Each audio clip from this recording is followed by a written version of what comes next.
여야당이 이른바 황철주법을 마련하기로 한 걸 놓고 논란이 분분합니다.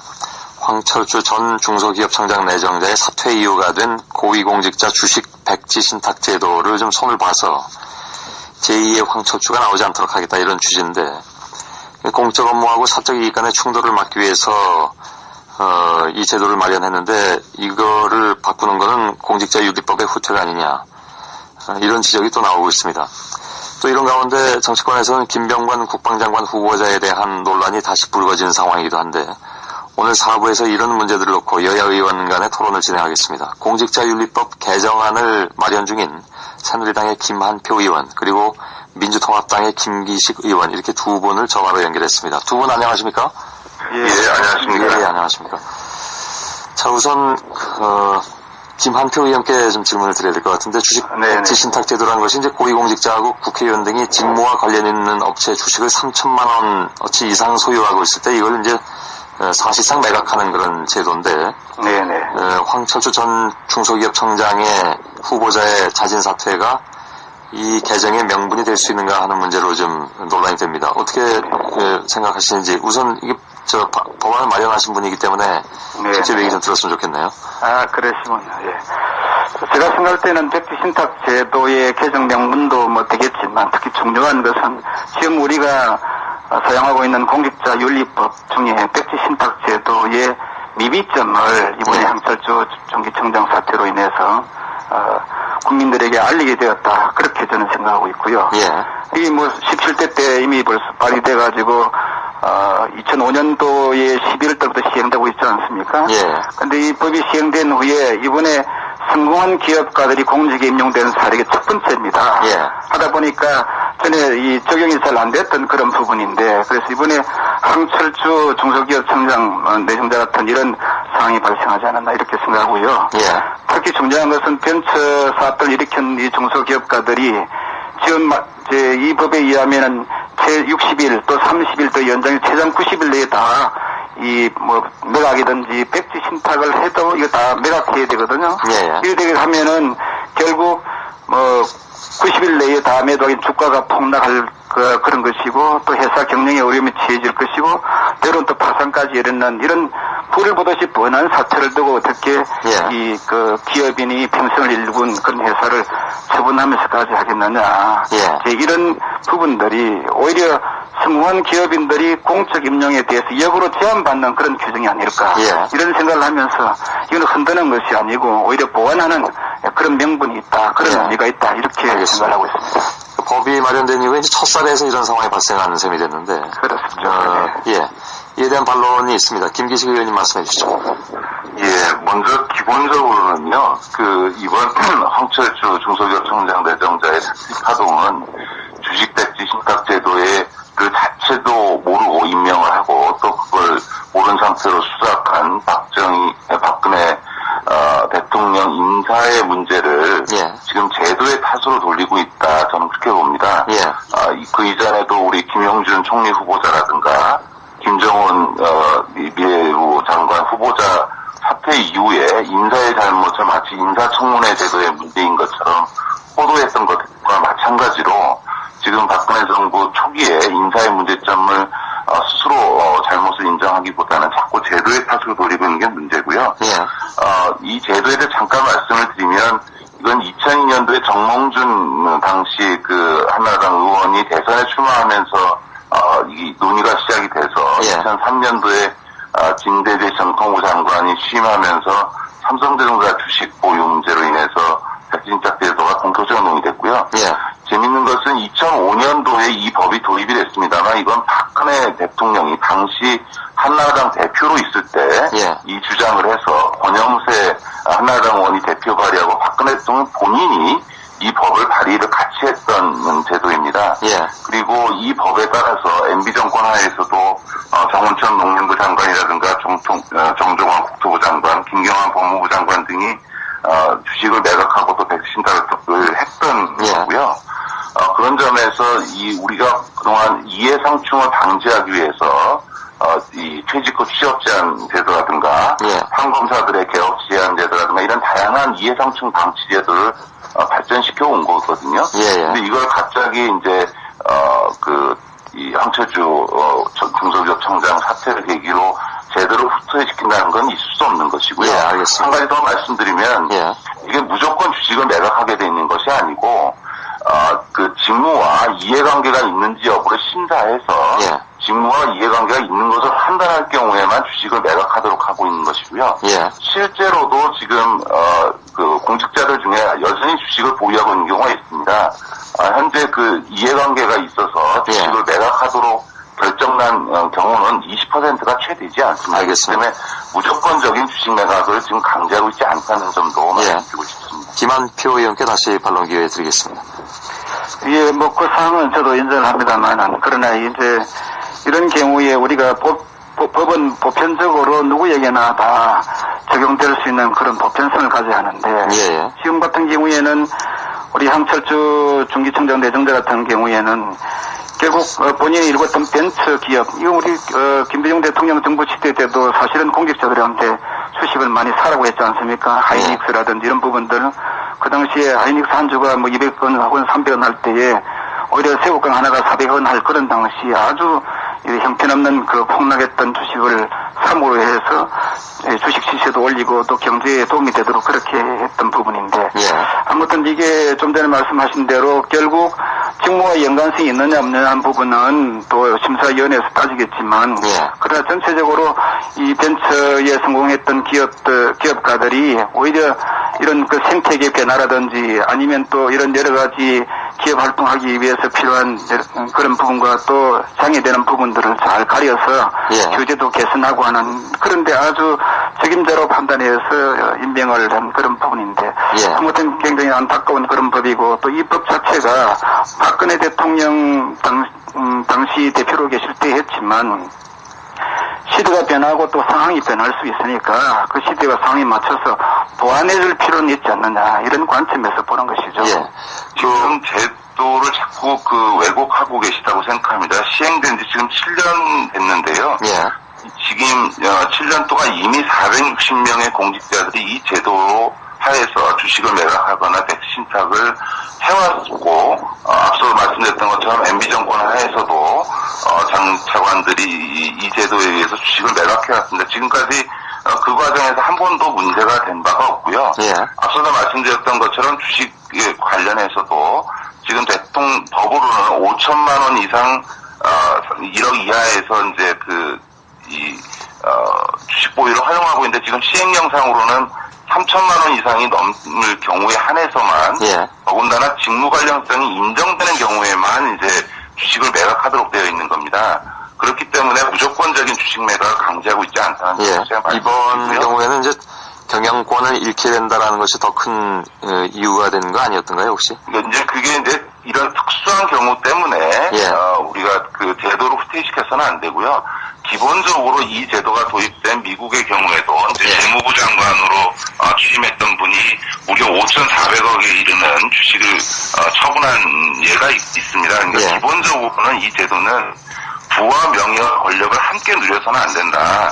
민간 영역에서 사적인 영리 활동을 하는 것이야 무슨 문제가 되겠습니까? 그러나 국민을 위한 정책을 집행하는 공직에 나설 때는 그런 영리 목적의 활동과는 완전히 이제 단절해야 된다라고 하는 공직윤리 확립 차원에서 도입된 제도이고요. 이런 점에서 앞서도 말씀드렸던 것은 이것은 제도의 문제라기보다는 이 주식백지 신탁 제도 자체를 모르고 인사한 박근혜 정부의 어떤 인사 시스템의 문제에서 비롯된 건데, 자꾸 이것을 제도의 문제로 제도 자체도 왜곡시켜가면서 여론몰이를 하는 것은 옳지 않다. 저는 그렇게 생각합니다. 알겠습니다. 지금 그 김기식 의원의 경우에는 이 제도 자체 어떤 그 손대는 것 자체를 반대하고 계시기 때문에, 오히려 지금 이제 시민단체라든가 전문가들은 이 제도를 강화해야 된다. 아까도 말씀드렸던 것처럼 직무 관련성을 심사하는 이제 행안부 기구가 있는데요. 거기서 이 직무 관련성 판정하는 게 채 20%가 되지 않습니다. 알겠습니다. 그렇기 때문에 오히려 광범위한 주식 보유가 여전히 공직사회에 남아있는 것이 오히려 문제다. 이렇게 보시면 김한표 의원께서 내놓으신 개정안은 백지 신탁을 보관 신탁으로 하자는 말씀이셨죠? 그런 부분이죠. 보관 신탁의 방법은 어떻게 되는 겁니까?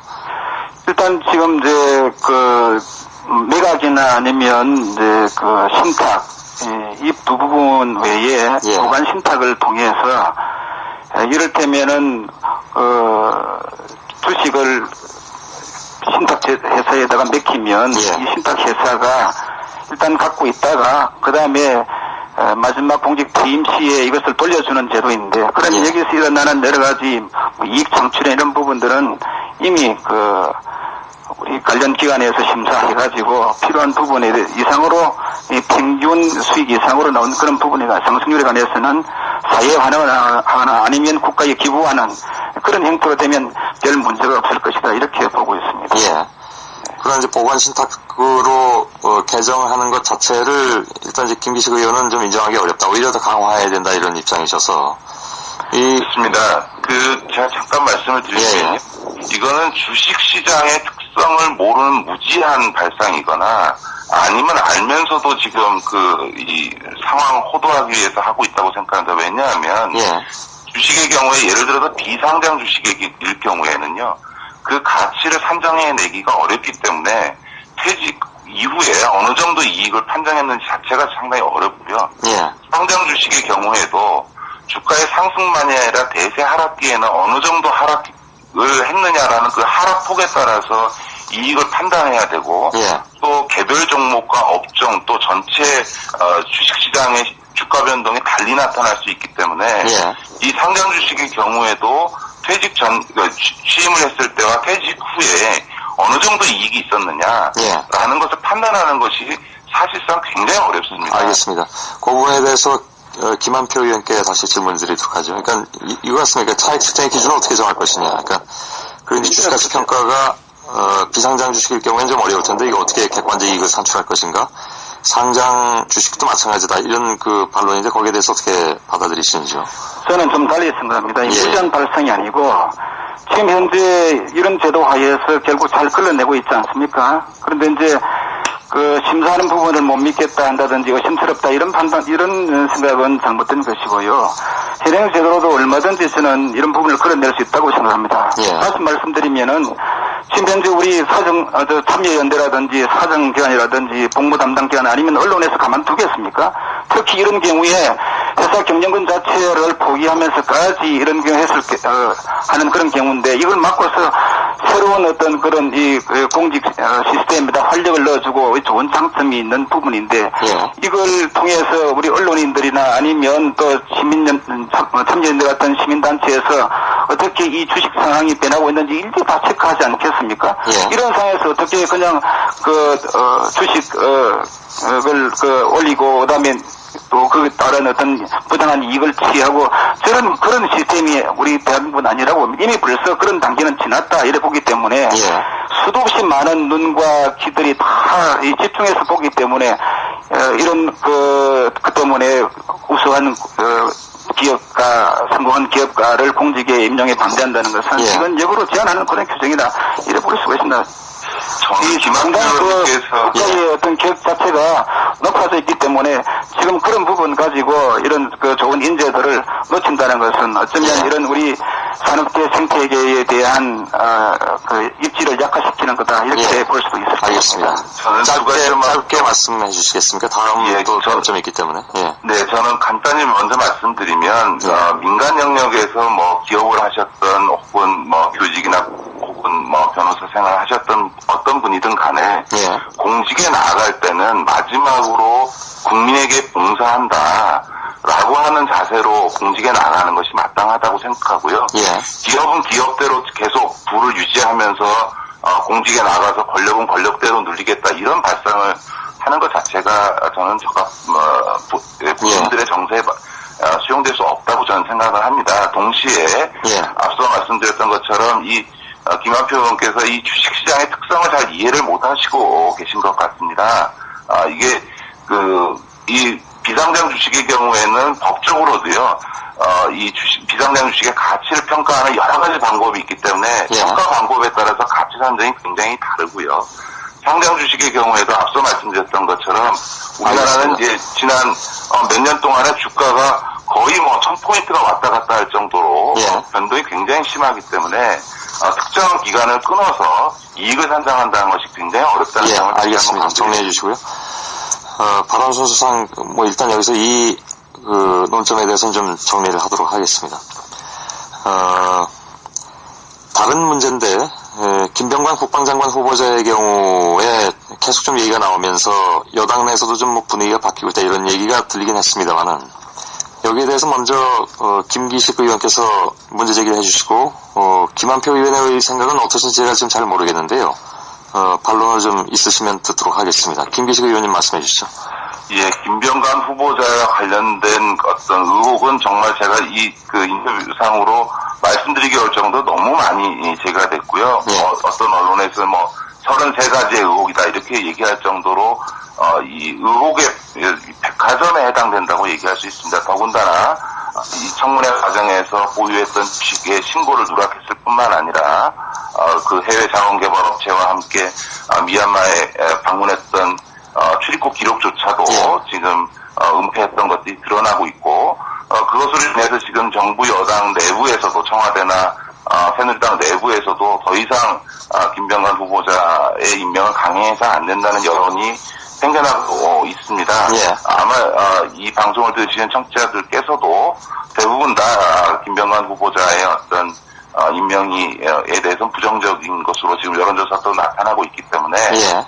저는 인사 실패를 오류를 인정하고 박근혜 대통령이 새 정부 출범 초기를 잘 시작하기 위해서는 예. 인사를 철회하는 것이 마땅하다고 생각합니다. 알겠습니다.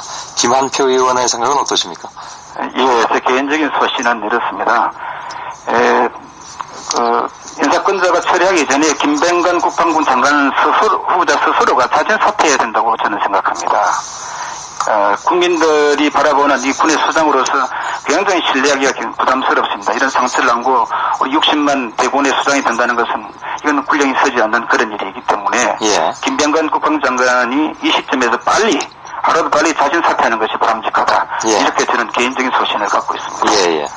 이 부분은 그러면 토론이 별로 필요가 없는 상황이 되었군요. 오늘 어느 신문 보니까 국회 인사청문회에 참석했던 여당 국방위원 위원장 포함해서 8명 가운데 2명만이 김병관 후보자에 대해서 찬성했다 이런 보도도 나왔던데 글쎄 이건 근데 여당 내에서는 아직도 질문을 드리는 건데 김한표 의원께요. 네. 여당 내 전반적인 분위기가 그렇습니까? 저도 그렇게 생각을 하고 있습니다. 예. 그러면 개개별로는 제가 파악을 못했지만 예. 저와 같은 생각을 가진 분들이 많으리라 그렇게 생각됩니다. 예.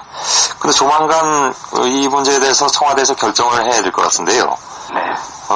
당에서는 공식적으로 중진회의, 최고위원회의에서 청와대에 이제 건의를 한다 이런 얘기가 나오는데, 아직까지 청와대 쪽의 반응은 보도된 바가 없는 것 같습니다. 어떻게 예상을 하십니까? 아마 국민들의 의원대로 저희 당에서도 그렇게 하지 않겠느냐 이런 생각을 갖고 있습니다. 예. 알겠습니다. 이 부분은 별로 이렇게 차이점이 없어진 것 같군요. 그러면 두 분의 토론은 여기서 좀 마무리 짓도록 하고요. 일단 김한표 의원이 내나오신 주식 백지 신탁 문제, 이 문제는 당장 결론이 날 것 같지는 않으니까 조금 더 진행이 되면서 저희가 궁금한 것이 있으면 다시 또 연락을 드리도록 하겠습니다. 네, 예, 두 분 연구하겠습니다. 예. 두 분 토론 오늘 고맙습니다. 네, 감사합니다. 예. 교수님 고맙습니다.